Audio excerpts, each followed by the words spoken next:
This time I'd like to call the Monday, December 7th, City of Vandalia Council meeting to order. We'll start with a moment of reflection, followed by the Pledge of Allegiance to the flag.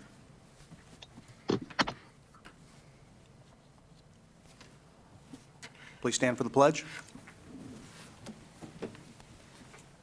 I pledge allegiance to the flag of the United States of America and to the republic for which it stands, one nation, under God, indivisible, with liberty and justice for all.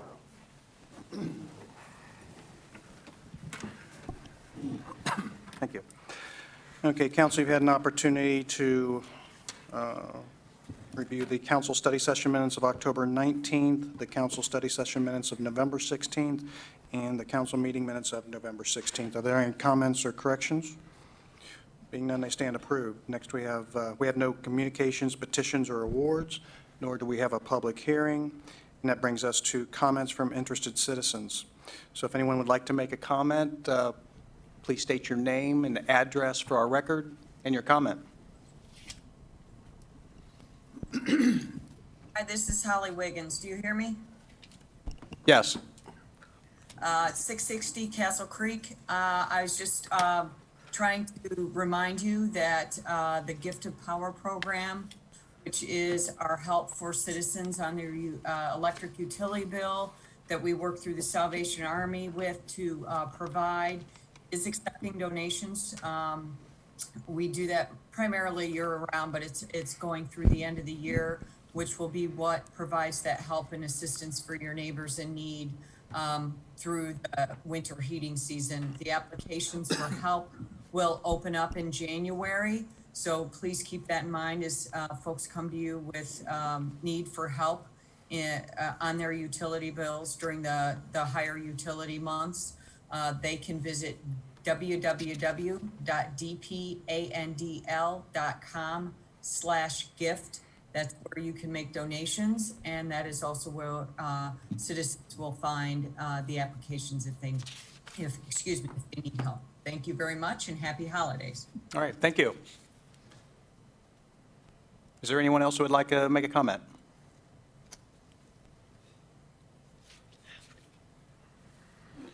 Okay, being none, we'll move on to the city manager's report. Chief Althouse? Thank you, Your Honor.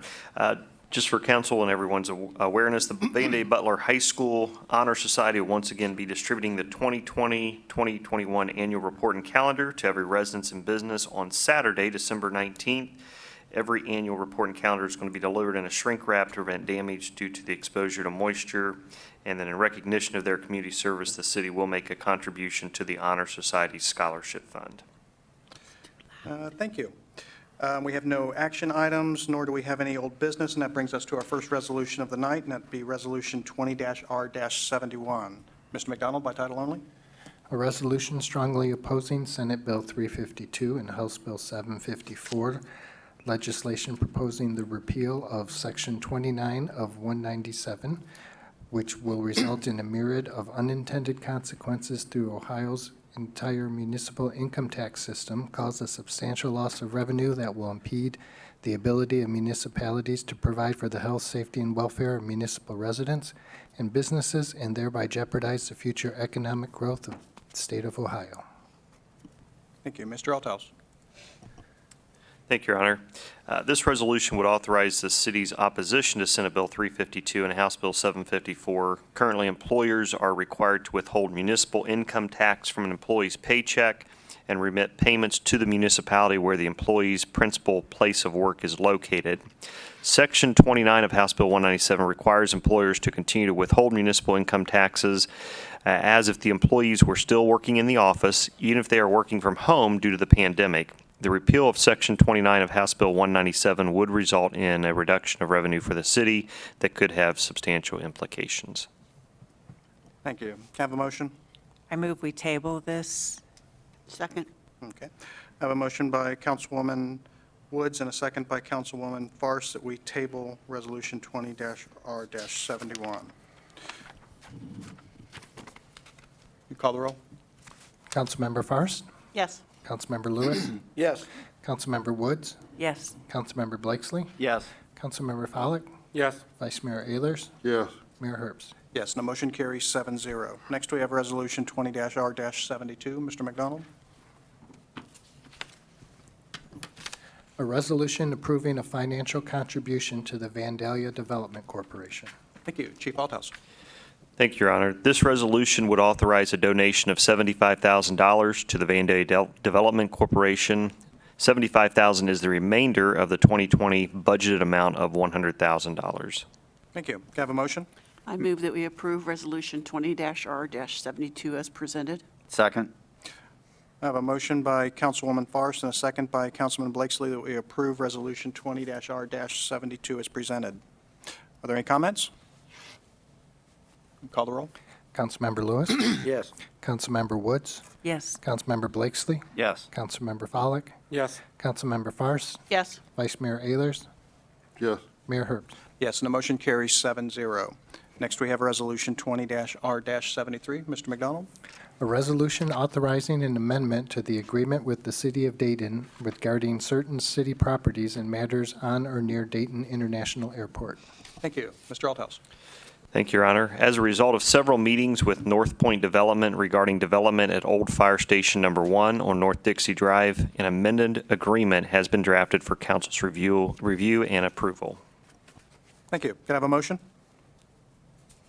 Your Honor, I'll move to approve Resolution 20-R-73. Second. I have a motion by Councilman Follak and a second by Councilman Blakesley to approve Resolution 20-R-73 as presented. Are there any comments? Call the roll. Councilmember Woods. Yes. Councilmember Blakesley.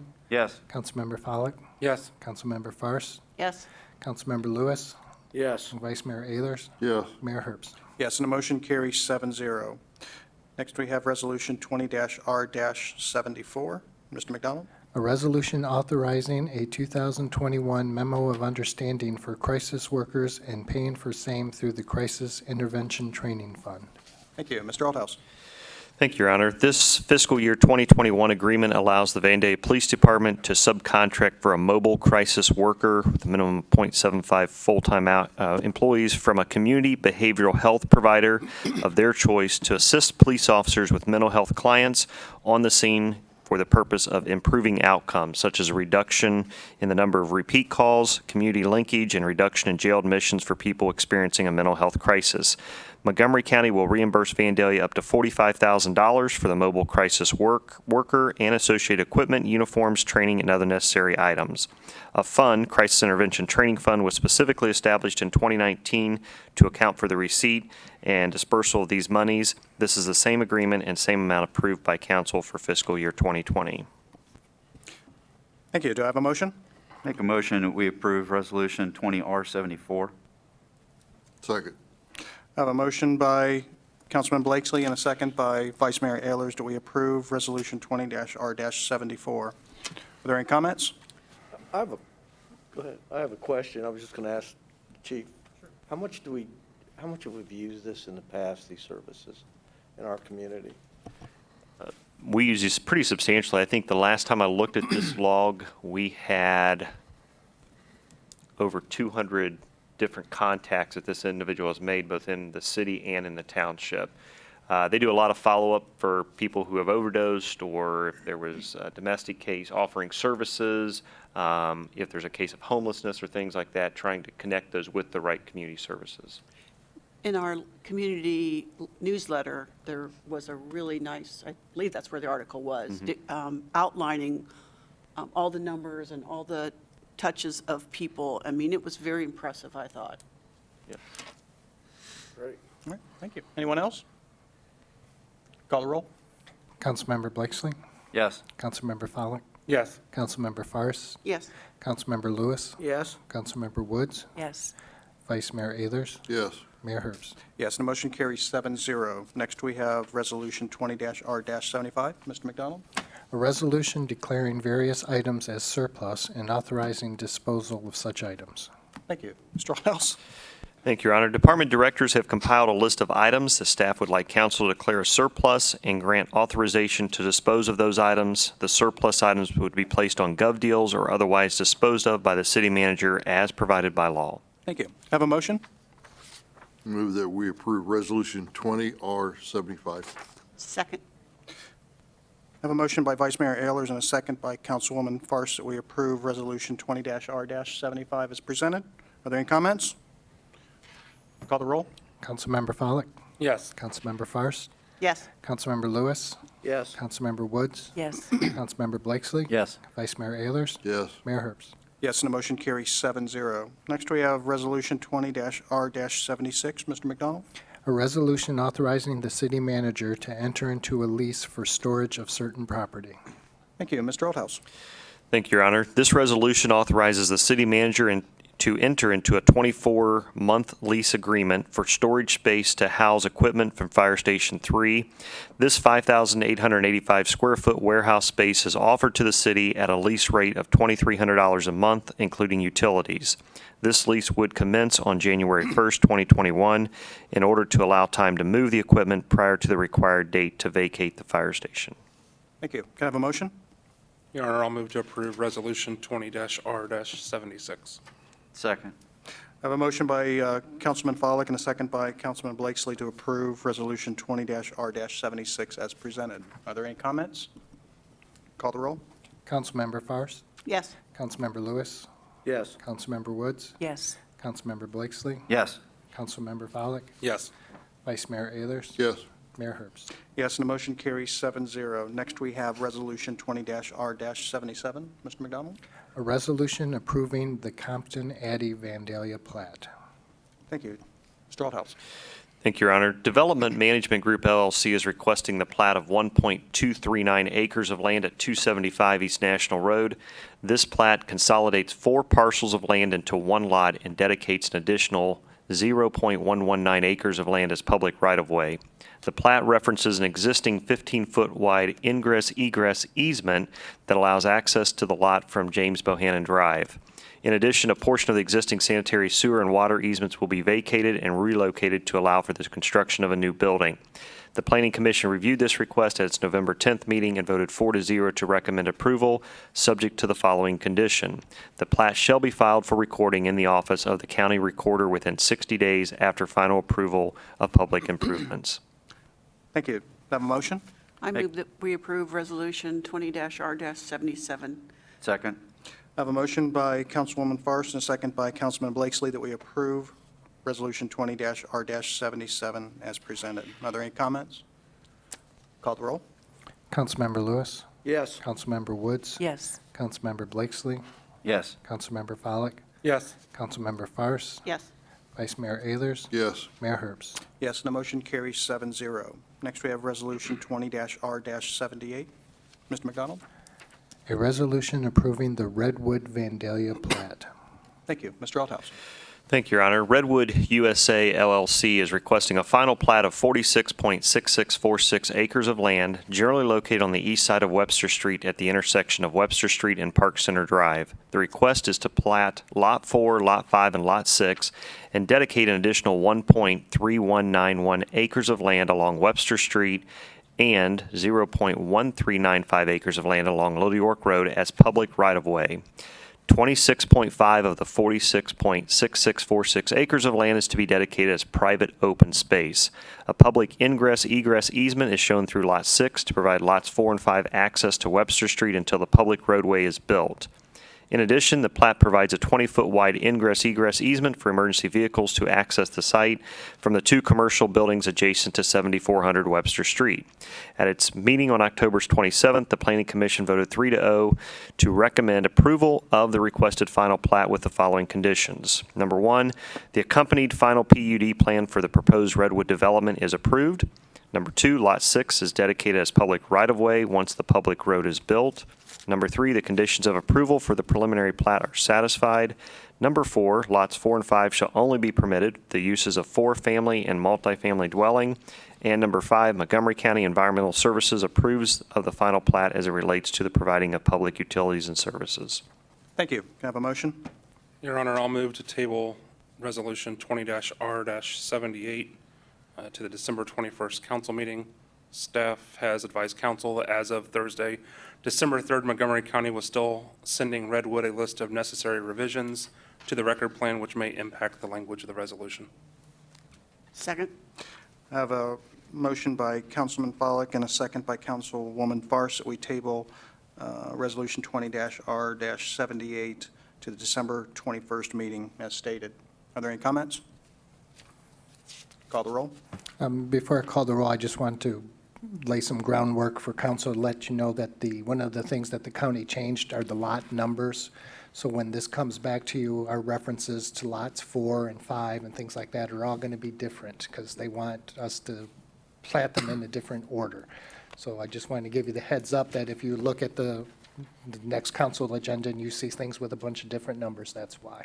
All right, thank you. Councilmember Woods, Yes. Councilmember Blakesley, Yes. Councilmember Follak, Yes. Councilmember Fairst, Yes.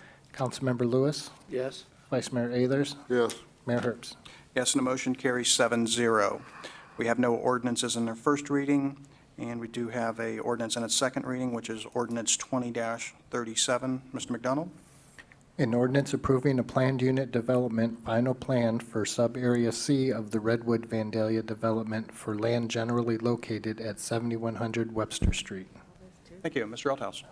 Thank you, Your Honor. Redwood USA LLC is requesting a planned unit development final plat for Subarea C of the Redwood PUD. Subarea C consists of 2 parcels generally located on the easternmost portion of the property at 7100 Webster Street. The 45.6-acre development site is intended for the development of a mixture of 4-family and multifamily dwellings, totaling 171 residential units. This final development plan provides for 58% of the land being designated as private open space, where only 15% is required. In addition, the applicant has provided a landscape plan that would leave much of the existing vegetation around the perimeter of Subarea C untouched, and proposes adding trees and other landscaping, including landscape screening, to minimize the visibility of the site from the single-family residential property at 4300 Little York Road. The final PUD plan features a 4-foot, 4-inch tall, 24-square-foot primary entrance sign located in the southeast corner of the Webster Street and Park Center Drive intersection. The applicant is also requesting a secondary entrance sign near the roundabout adjacent to the private road leading into Redwood development. At its meeting on October 27, the Planning Commission voted 3-0 to recommend approval of the proposed PUD final plan for Subarea C with the following conditions. Number 1, Subarea C has only permitted the uses of multifamily and 4-family dwellings. Number 2, at the time of any future development of Subarea A or B, the review and determination as to whether any improvements to Webster Street is necessary, including the possible requirement of a traffic study, shall be decided. Number 3, if secondary emergency access is not provided to Subarea C, then a sprinkler system will be required in accordance with the fire code. Number 4, construction must commence within 12 months after approval, or the final development plan approval shall lapse. And number 5, the secondary entrance sign adjacent to the roundabout shall not exceed 12 square feet in area. Thank you. Just for clarification, Mr. McDonald, this doesn't have anything to do with the portion that we're, And we usually do Can't vote the on this. PUD plan and the plat in the same meeting, but they are separate items. okay, And this won't take effect for 30 days anyway. okay. All right, thank you.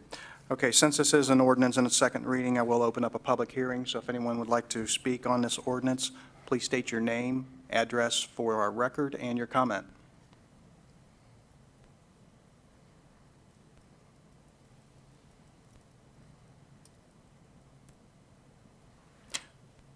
Being none, I'll close the public hearing. Do I have a motion? I move that we approve ordinance 20-37 in its second reading. Second? I have a motion by Vice Mayor Ayers and a second by Councilman Pollak that we approve ordinance 20-37 in its second reading. Are there any comments? Call the roll. Councilmember Blakesley, Yes. Councilmember Follak, Yes. Councilmember Fairst, Yes. Councilmember Lewis, Yes. Councilmember Woods, Yes. Vice Mayor Ayers, Yes. Mayor Herbst. Yes, and the motion carries 7-0. Next, we have emergency ordinance 20-36. Mr. McDonald? An ordinance to make appropriations for current expenses and other expenditures of the City of Vandalia, Ohio during the calendar year ending December 31, 2021, and declaring an emergency. Thank you. Mr. Althouse? Thank you, Your Honor. This ordinance authorizes appropriations for fiscal year 2021. Council conducted budget review workshops on October 20 and October 21. As a result of those workshops, the following changes were made to the proposed budget. General Fund, Finance, Accounting, and Auditing, an increase of $3,000 to account for the additional cost for a single audit of calendar year 2020 as a result of federal grant monies received during 2020 over the threshold of $750,000. In the Street Fund, capital, increase of $200,000 for street resurfacing and $50,000 curb and sidewalk to account for the additional cost to maintain streets, curbs, and sidewalks. Thank you. And since this is an emergency ordinance, I will open up a public hearing. If anyone would like to speak on this ordinance, please state your name and address for our record and your comments.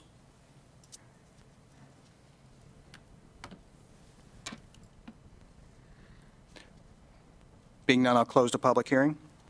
Do I have a motion? I move that we approve ordinance 20-36 as an emergency. Second. I have a motion by Councilwoman Farson, a second by Councilman Blakesley, that we approve ordinance 20-36 as an emergency. Are there any comments? Call the roll. Councilmember Pollak, Yes. Councilmember Fairst, Yes. Councilmember Lewis, Yes. Councilmember Woods, Yes. Councilmember Blakesley, Yes. Vice Mayor Ayers, Yes. Mayor Herbst. Yes, and the motion carries 7-0. Next, we have emergency ordinance 20-38. Mr. McDonald? An ordinance approving the citywide 2021 pay scale and providing a cost of living allowance for certain employees and declaring an emergency. Thank you. Mr. Althouse?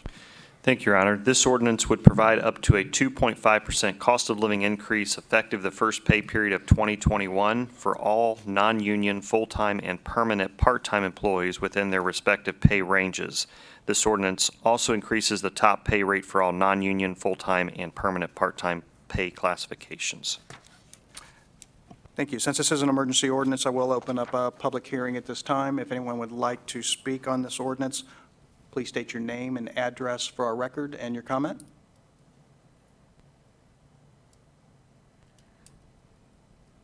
Being none, I'll close the public hearing. Do I have a motion?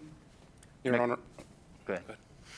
Make a motion that we approve ordinance 20-38 as emergency. second. I have a motion by Councilman Blakesley and a second by Councilman Pollak that we approve ordinance 20-38 as an emergency. Are there any comments? Call the roll. Councilmember Fairst, Yes. Councilmember Lewis, Yes. Councilmember Woods, Yes. Councilmember Blakesley, Yes. Councilmember Pollak, Yes. Vice Mayor Ayers, Yes. Mayor Herbst. Yes, and the motion carries 7-0. Next, we'll move on to reports from boards and commissions. We have a variance for a wall sign at 275 East National Road. Mr. Althouse? Thank you, Your Honor. Development Management Group LLC is requesting a variance to allow 2 wall signs that exceed the maximum area permitted at 275 East National Road. The applicant is requesting a 38-square-foot sign on the south-facing primary facade where 34 square feet is the maximum permitted. Additionally, the applicant is requesting a 38-square-foot sign on the east-facing secondary facade where 17 square feet is the maximum permitted. The Board of Zoning Appeals reviewed this request at its November 11th meeting and voted 3-2 to recommend approval of the variance to allow a 38-square-foot wall sign on the south-facing primary facade, and voted 5-0 to recommend denial of the variance to allow an increase in the signage on the east-facing secondary facade. Thank you. Since this is a variance request, I will open up a public hearing. If anyone would like to speak on this, please state your name and address for the record and your comment. I was just going to say, this is Brad Kopp at 1448 East Stoker Court in Loveland, Ohio. I represent the developer here. We appreciate council's time, and if anyone has any questions or comments to it, I know that we had the work session, but I have the architect who is the architect that does all of Chipotle's work around the country available if there's any questions or comments on this. And we appreciate your time. Thank you. Yeah, I have a question for the architect. What is the rationale for not following the city sign limits? Yes, whenever we reviewed the signage for the site and the approaches, we had initially proposed 2 larger signs, one for the front and one for the side. As per our prototypical signage sizes that Chipotle uses across the country. The 38 square foot sign is a prototypical size sign. During our meeting with the Board of Zoning Appeals, we agreed to actually take the side sign down and bring it into compliance if there would be a possibility that we could still get the extra 4 square feet on the front sign. So that way we could use a prototypical sign that is manufactured by Chipotle regularly. And this is Brad Kopp again. And I know one doesn't equate to the other, but we also did, we have downsized the monument from the maximum allowable, because we didn't feel it was needed there. And I think Chipotle would prefer the building signage as opposed to the monument signage, if that makes sense. And am I correct that the sign, the BZA recommended denial of the sign on the east facade, but your plan will be to use a circular logo that is within the sign code? That is correct. They would plan to, we would comply with the east, the regulations on the east side with a smaller medallion type sign. Okay, thank you. Is there anyone else who would like to make comment? What is the difficulty, or if you can ballpark for me, the added expense for being in compliance with the sign code? The variance is more than 10% of what we've called for. We established these regulations with a great deal of public input, battling back and forth about the size of signs. We stipulate what the signs are to be for aesthetics, for the city, and they're well described, well published, and they're in our code. And now we're presented with the issue of just a little bit more. Well, what is a little more? Is this de minimis or is this substantial? Is it 10%? Is it 15 or is it 20? And because we keep going down this road, I would say that I would approach this from the standpoint that any variance is really too much unless there is an absolute compelling reason for that. And in the instant case, I haven't heard one. So, the Chipotle has a very few standard size signs that they use in order to make sure that we're able to meet production timelines, meet production costs. And if we had to go down to the next smaller size sign that would be in compliance here, I believe we would lose about 15, almost 20 square feet of signage. The sign gets significantly smaller when it jumps down to our next smallest size sign. So we were, like we had said before, with the meeting with the Board of Zoning Appeals, we had an extensive conversation on the compliance, and we had no issues bringing the side sign into compliance. Since the front sign is really what the approach is and what people are going to be seeing when they're approaching. As Brad stated, we are going to be keeping our monument sign smaller, so therefore we won't be maximizing all of the signage on the lot. We're just hoping for an extra 4 square feet on that front main facade. As well as the proportions of the sign on the elevation of the 38 square foot sign do look significantly better than if we do go to the slightly smaller sign, just because of the way that the front facade looks. That sign actually does look aesthetically more pleasing. Thank you. Thank you. Is there anyone else who would like to make comment? Just that I asked last time, are we, since BZA did these in 2, are we also considering them in 2? I was just going to ask that same question. It seems like the applicant has determined that they don't need a variance on the east side. I'm not sure if it's a trade-off or not, so I asked the applicant, are you still seeking a variance for both signs, or is the east sign one definitely going to be in compliance? We will be bringing the east sign into compliance with the hope that the variance will be considered for the front sign. And if the variance, okay, Mr. Pollack, I think to answer your question, probably the cleanest way to do it would be to address both signs. Good. Okay. This time I'd like to close the public hearing. Do I have a motion? I move that we deny the variance requested for the wall signs on 275 East National Road. Second. Which one? And to clarify, is that, you said Both. signs, so I'm assuming you mean both Both. sides? Okay. So we're not, I thought the law director just said we were going to consider them separately. No, He said, no, go ahead and do both of them. Both of them together. And that's what this request is, both That's not what together. he's saying. It'll work either way. We have a motion now and for Okay. both sides. That's what he said.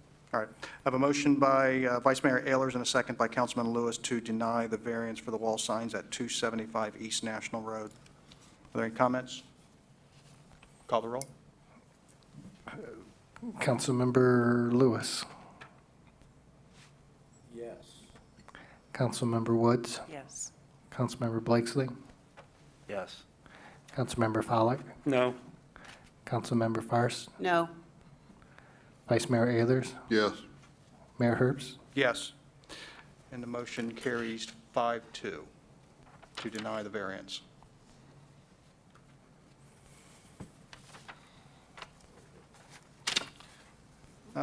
Council, you've had the opportunity to review the Civil Service Commission minutes of March 16th, the Civil Service Commission minutes of April 15th, the Civil Service Commission minutes of May 8th, the Civil Service Commission minutes of July 17th, the Parks and Recreation Advisory Board draft minutes of November 18th, the Records Commission draft minutes of November 9th. Are there any comments? Being none, they stand approved. That brings us to council comments. Mr. McDonald? Nothing, thank you. Thank you. Chief Althouse? Nothing, Your Honor. Councilman Blakesley? I want to thank Parks and Rec for thinking outside the box at for the Christmas cheer this past weekend. It was the drive-by or drive-through Santa. Apparently, it was well-received, and my granddaughter also participated in that and had a great time. So appreciate them looking at the community and helping put a little Christmas cheer out there. That's all I have. Thank you. All right, thank you. Councilwoman Woods? Nothing tonight, thank you. Councilman Follak? Yeah, just a couple of things. To echo Mr. Blakesley's comments, I was out there last night for about 90 minutes, and although it was cold, there was a steady stream of 150 cars or so for this first 90 minutes, so it was a great turnout. And then also thanks to the sponsors that helped with that, which was Warehouse 4 and City Barbecue. So we appreciate their support. In reviewing the Parks and Rec Advisory Board minutes, I wasn't at that last meeting because of work conflict, but it was highlighted in there about Parks and Rec staff. They've been recognizing staff for, the part-time staff, I should say, for their years of service to the city in 5-year increments. And I think it's important to note that we have a employee that's a retired phys ed teacher from the district, Roger Pratt, who has given 55 years of service to the city in Parks and Recreation and on all the programs over the years. So I think that's a huge accomplishment and needs to be noted. So congratulations to Mr. Pratt and thank him for that. Also, 2 more real quick things. One, to congratulate Vicki Hawes, who is retiring from the city here at the end of this week, I believe. And she's been with the city for 27 years. So that's going to be a huge hole in the DES department to fill. She adds a lot to there. And then finally, just my condolences to the Wells and Triber family. Catherine Triber, who was the widow of our first fire chief, passed away last week. And that's Rudy Wells' mother-in-law. So condolences to those 2 families. That's all. Thank you. Thank you. Councilwoman Fairst? nothing this evening, thank you. Councilman Lewis? Nothing, Your Honor. Vice Mayor Ayers. Yeah, I would like to echo a little bit what Mike said about meeting Santa Claus out there at the Bruce Zucker Rec Center. I was out there Sunday afternoon, and they were setting up, and there were 3 or 4 city employees from the Park and Rec Department and Public Works out there setting that up. So I want to thank them for taking time on a Sunday afternoon to set all that up and put that on, so greatly appreciated. Thank you. And I'd also like to thank staff for the drive-through Santa event that they held last night. I've heard a lot of positive comments, as some of the others has mentioned also. And I too would also like to recognize Ms. Vicki Hawes, the office manager in the engineering department after 27 years. We really appreciate everything she's done, and I know the staff is going to miss her. Her last day is going to be Friday, so if anyone gets an opportunity to stop by her office and congratulate her on her retirement, I think she'd really appreciate that. I'd also like to congratulate the Public Works Department on the downtown lights. I've had a lot of comments about that and how nice the city looks at night when they're all lit up. And also congratulate them on our first issue with snow this year. I think they did a good job removing the snow last week. And I know the roads got bad in a short period of time, probably between 4 and 5 o'clock, but they were out prior to that treating, and then when the snow did start sticking to the road, they were back out and were able to clear it, so I appreciate all their hard work. That's all I have. With that, this meeting is adjourned.